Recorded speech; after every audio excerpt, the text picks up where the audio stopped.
Robert, I want to talk about the midfield situation, but one man in particular being Carlos Baleba. Now, we had the news yesterday that Manchester United have obviously made contact with his intermediaries to talk about potential deal. Now, we've had some huge developments today and from sources as well, which we will talk about. I don't trust, the credibility of it has to be questioned, but it certainly is a conversation to have. Now, United obviously have not confirmed, but the deal for Sesko is more or less done. We've got the here we go.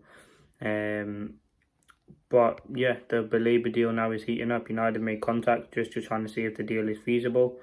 And there's been no direct club-to-club contact yet, just with intermediaries and Manchester United contacting Baleba's camp. Now, Carlos Baleba and his agent have just got the word this lunchtime for Brighton that Manchester United have made their move.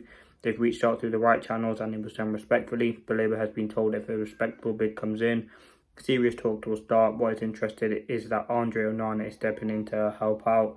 He's using his connection and their shared Cameroon background to sway Baleba, telling him that Manchester United is a place to be even without Champions League football. So listen, Baleba is certainly an interesting conversation to have.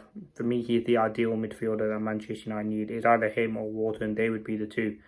And with Manchester United obviously reportedly having money for a midfielder and looking to generate money from a Garnacho or some other sales as well, we could well go out and sign him. Now, for me, he is the genuinely the creme de la creme of midfielders, the utmost one that I'd want. I think his ball carrying, his quality, he'd be able to hold down that midfield by himself. At only 21, he has elite Premier League experience, elite talent, elite quality. And yeah, he is brilliant. He's open to joining Manchester United as well. He's not forcing the move, but it's a big step in the right direction. Club-to-club discussions will be extremely difficult.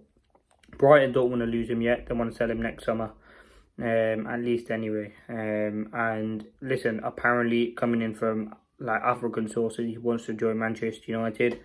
Again, Brighton are a selling club. I think if the right money comes in, they will look to sell him. I think Baleba is a talent and would be the perfect midfielder to for Manchester United. On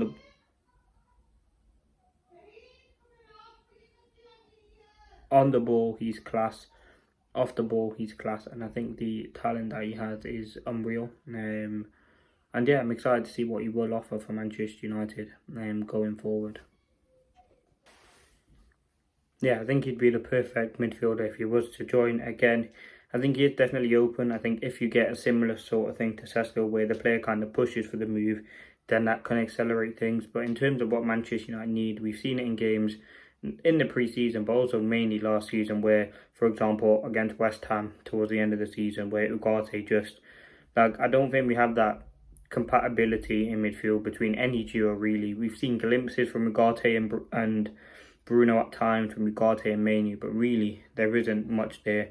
I think if you bring Baleba in, he locks down that number 6 position and he makes it his own. And I think you can put anyone really next to him and they'd be pretty sound because he is that good. And again, listen, it's not me overhyping it. Everyone's seen him. Lots of clubs are interested in signing him. But again, the only issue would be the price. And United obviously know that. But they're going in it about the right way and they know exactly what they want to do. Otherwise, they wouldn't approach Brighton for him. Now, as I said, if you do put him in that number 6, I think you can play anyone, whether that's Bruno, Manu. You can even play Ugarte next to him if you want to. You can play more or less. And I think Baleba and Bruno or Baleba and Manu would be a very, very good and compatible midfield. It has the balance in there, has the quality. And I think one thing that's underrated about Baleba, at only 21, he has a lot of Premier League experience. And he's played against some big teams. He scored some good goals as well. And again, I've seen a lot of people say, why not look at who Brighton scouting to replace Baleba and just get him? But I think it's about the development. I think Baleba's there. He's proven he's just slot into the team and do a good job. And yeah, I think again he's cost a lot of money, but 21, I mean, he can be at the club for at least 10 years, and I think that's something that United are looking to get with players. That's why we're signing Sesko. That's why we're signing players like Diego Leon, like Cunha, who have 5-6 years, maybe more than that at the top level. And I think with Baleba, the talent and the quality is certainly there. And yeah, I think Manchester United should buy him. I think he'd be the perfect midfielder. It might cost a lot of money, but a lot of United fans, including myself, would want to bring him in because he really is that good. He's proven, established, he knows what to do. And again, he would be my dream target. Again, in terms of midfielders, there are options out there. You've got Adam Wharton. I think it'd be very difficult for him to get him out of Palace. You've also got Edison, which again, I don't really want. Baleba is the dream. And if United have even made contacts with him, they do obviously believe a deal is feasible. And again, listen, it may not happen. It could just be something that United try, but we don't get the deal done. But the fact that we're having conversations, it came out from the big one in David Ornstein dropping that article. It does kind of hint that Manchester United are making the move. So let's see what does happen. Thanks for watching.